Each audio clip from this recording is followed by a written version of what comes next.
नमस्कार फ्रॉम कोल्हापूर। तर आज आई बनवते काटे भेंडीची आमटी, जी मला खूप आवडते।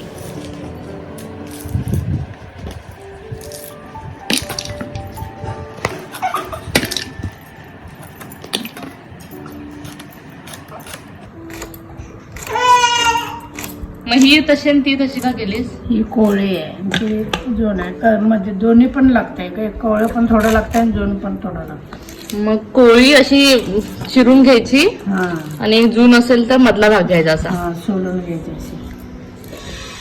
कोळी आणि जून असं दोन्ही असल्या ना मग सांबार चांगला होत आहे। नुसती कणसं असली तर काय उपयोग नाही, दोन्ही पण लागतंय।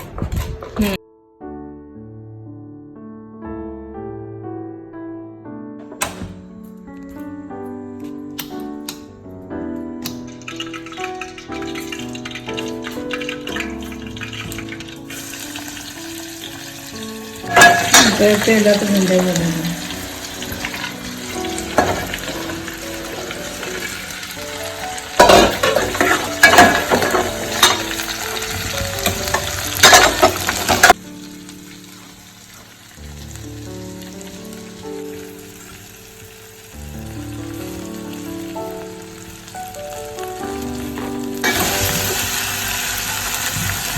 चिंचेचा तयार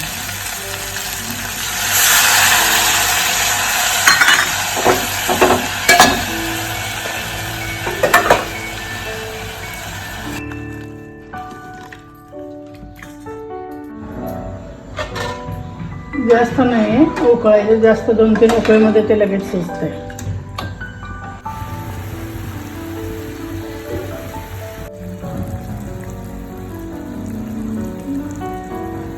आणि सोबतीला ही पोकळ्याची पालेभाजी केली आहे, तव्यावर नुसती लसूण आणि हिरव्या मिरचीत परतवली आहे। ही अशीच खूप छान लागते, एक नंबर। तर या जेवायला मी आता दाखवते तुम्हाला की जेवणामध्ये आज काय काय आहे, चला बघूया।